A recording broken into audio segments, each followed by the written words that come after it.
بسم الله الرحمن الرحيم. الحمد لله رب العالمين، والصلاة والسلام على أشرف الأنبياء والمرسلين نبينا محمد وعلى آله وصحبه أجمعين.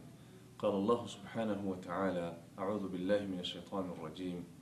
مثل الجنة التي وعد المتقون فيها أنهار من ماء غير آسٍ وأنهار من لبن لم يتغير طعمه وأنهار من خمر لذة للشاربين وأنهار من عسل مصفى ولهم فيها من كل الثمرات ومغفرة من ربهم كمن هو خالد في النار وسقوا ماء حميما فقطع أمعاءهم.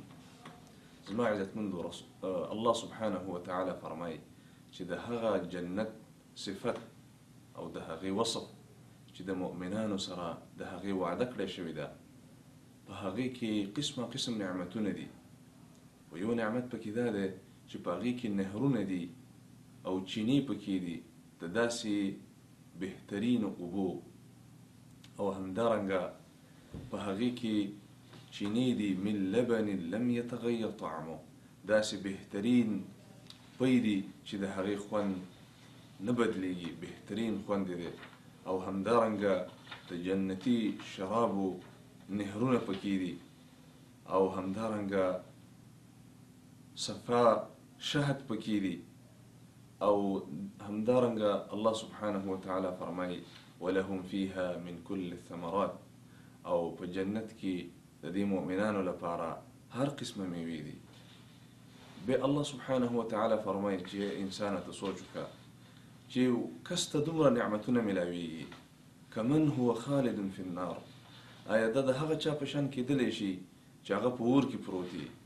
وسقوا ماء حميما، او ګرمې اوبه په خېټو کې وراړول کېږي. فقطع امعاءهم، او دا کولمې ورته وشلي.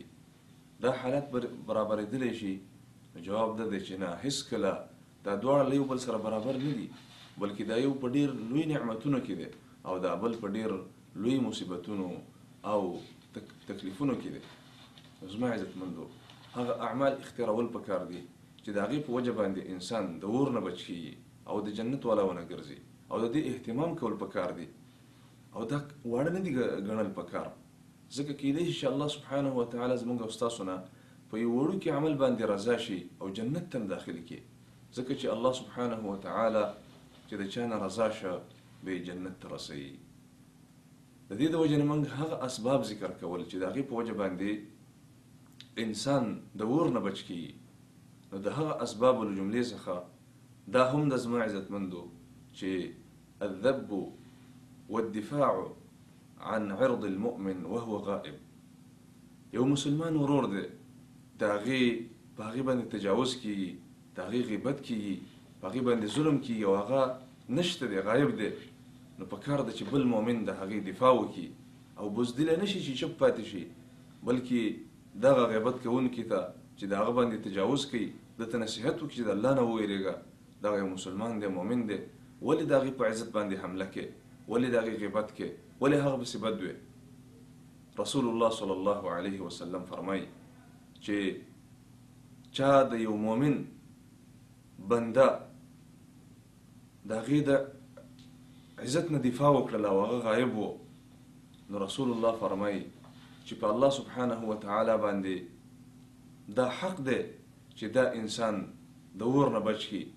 عن أسماء بنت يزيد رضي الله عنها قالت: قال رسول الله صلى الله عليه وسلم: من ذب عن عرض أخيه بالغيبة، چاچی د یو مؤمن ورور د عزت نه دفاع وکړله په داسې حال کې چې دا موجود نه دی، نو كان حقا على الله أن يعتقه من النار.